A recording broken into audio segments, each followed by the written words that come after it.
Hey, Sarah, it's great to have you on this morning or this afternoon where you are, but I'm excited to have a conversation with you today about Teamtailor and your new role. So I think just to get us started, tell us a little bit more. You just took the CHR role at Teamtailor. So tell us about what drew you to that opportunity. Oh, wow. Thank you so much, Brett, for the introduction and for having me. I'm very excited. It is my first podcast ever, so I'm excited for that. But to answer your question, so why I joined Team Taylor, I would definitely say, I mean, the amount of fun things going on and where I am in my career to kind of is a big step up. It's a huge company with 550 employees, and my team is bigger than I've had before. So like really being able to grow in being a leader as well. I would also say that coming from I worked a lot within tech, Swedish-based companies, but that has also been out in Europe. And it's been a struggle the previous years. Like we've had, I mean, my focus has been a lot of cost efficiency and downsizing. So now to be able to come to a company that are growing and we're scaling and moving into different countries, it's just such a yeah, it's so inspiring to be able to be a part of a company that is truly growing, and to be able to join that journey. So I would say that's the main part for me. Amazing. Well, yeah, I think either pathway, whether it's growing or downsizing, there's challenges, there's hard decisions, but I'm sure it's a little bit more fun on the growth side of things. And you mentioned expanding into new markets. That's something that a lot of the HR teams that we work with that are shopping for new systems, they're constantly trying to figure out the global landscape because, I think 5 years ago, that was something that a lot of companies didn't have to think about. They just usually were, their entire organization was in one boundary, one geographic area. So what are you learning about, managing and growing an international team, all the way from, in the weeds of compliance and entities to culture and, camaraderie?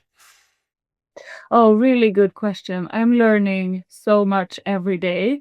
And I think like what happens when HR unfortunately becomes this like more an admin function and is not really a part of the actual culture and a part of setting, processes and structures. Then what happens is that the managers or the countries will do their own thing and you will adapt according to what is like standards in your country.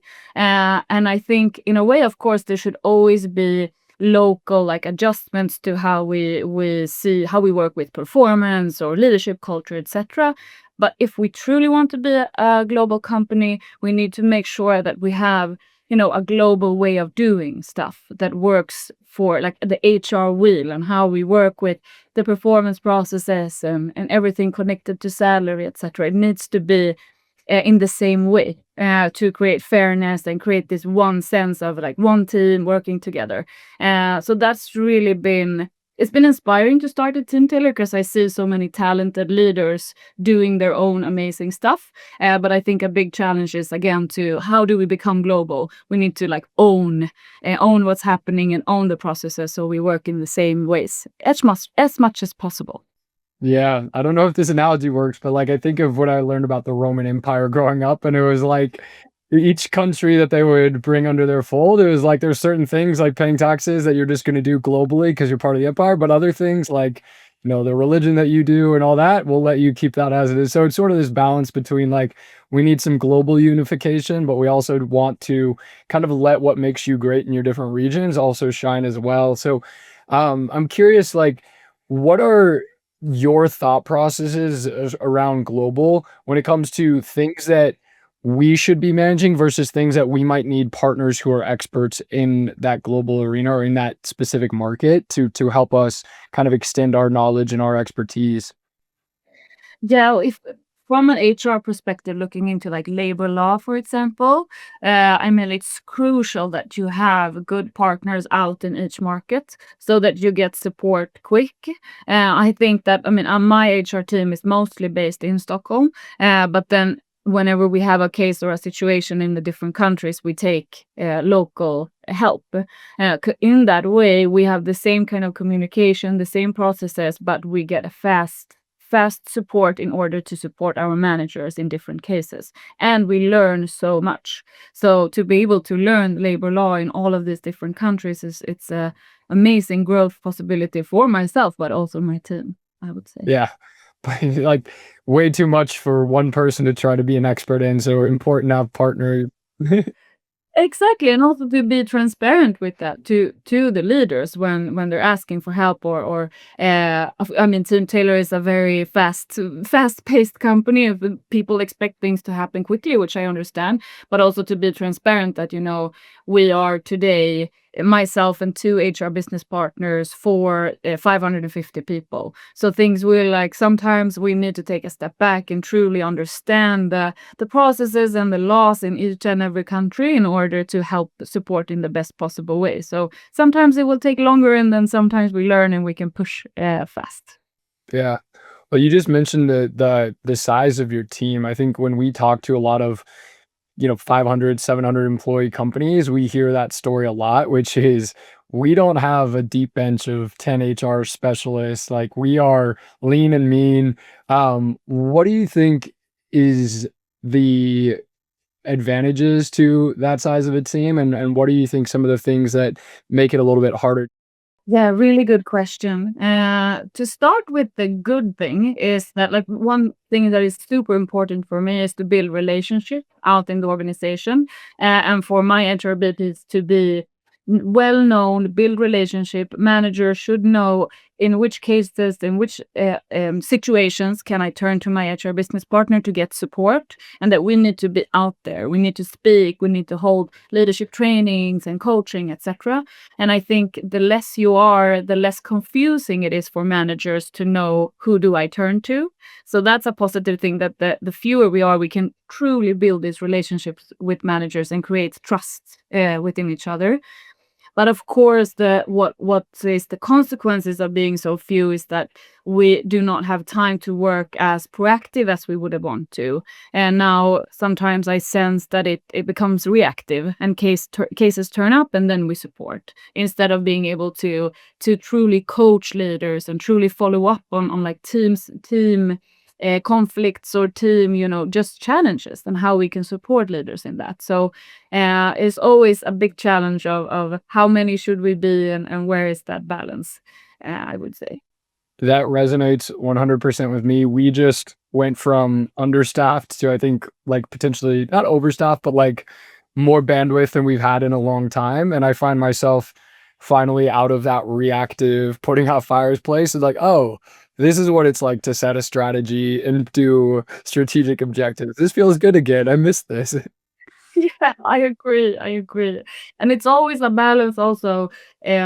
Like looking at leadership, for example, we as HR also need to dare to push back when it's needed, and to encourage leaders to take their own initiatives, and we can only coach so much. I mean, it is up to leaders to dare to take the hard conversations and to dare to make adjustments in their teams. So it's up to us as well to push back and create ownership within leadership. And the more we do that, the more also we don't get drowned with work. So that's also a good, yeah, a fine balance in where do we support and when is it actually the leadership responsibility. Yeah. One thing that we're seeing that feels like a trend, and I'm curious if this resonates with you, is again, if we think back to a world like before COVID, there was a lot of like single location organizations that they could manage sort of the full stack of HR themselves, right? They could do everything from compliance and labor laws and payroll to strategy and leadership and talent management initiatives.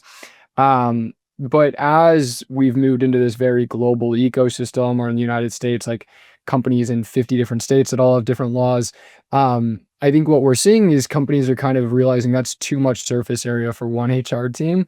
And so I think a trend that we are watching, and again, I'm curious just your thoughts on this, is our organizations going to say, hey, we want to have outsourced partners for some of the compliance, labor law, and payroll, and some of the nuts and bolts. And then we want, in-house full-time employees that are doing more of the employee facing, the leadership coaching, the strategy setting. I guess we'll just leave that thought with you and just see, like, is that a trend that you think is accurate, and how is that playing out in your world? I actually 100% agree. I think that HR can easily become like just this world of buzzwords, and you get so much information on what is like the most important within HR. I mean, you have everything from diversity and inclusion to compensation and benefits to the learning and development to AI. You know, it's so much stuff. And previously, just as you say, you could see HR almost like drowning in trying to be experts in everything and also hiring all of these experts in each and every area. Today you don't have the money for that, so today you need to outsource stuff, like you need to have local partners like I talked about before, or you need to then you bring in learning and development externally instead. Now it's more, I would say, super important for HR to understand where do we truly make a difference.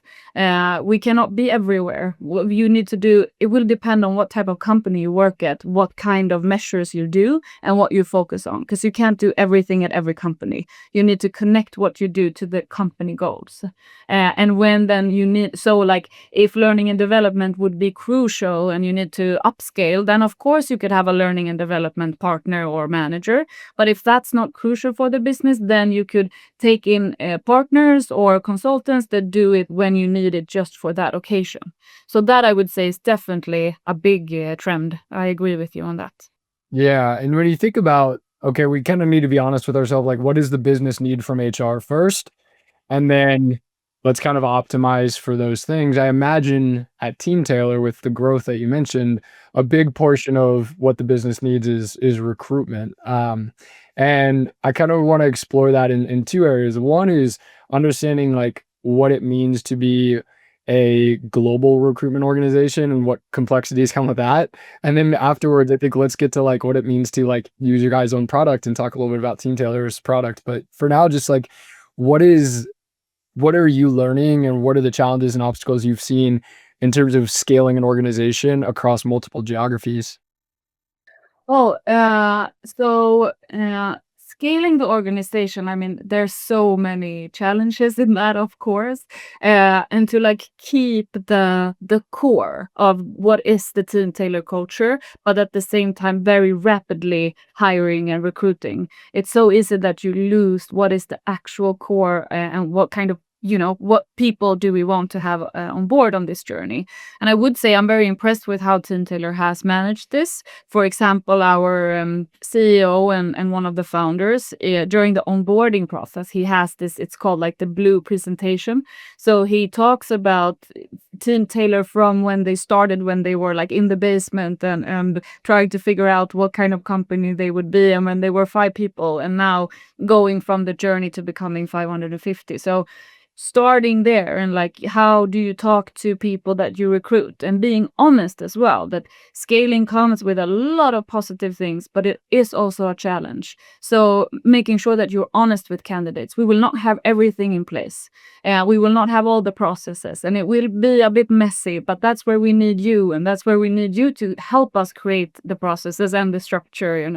So I would say, yeah, a lot of challenges, but it's so important to be super transparent with where you are as a company when you recruit.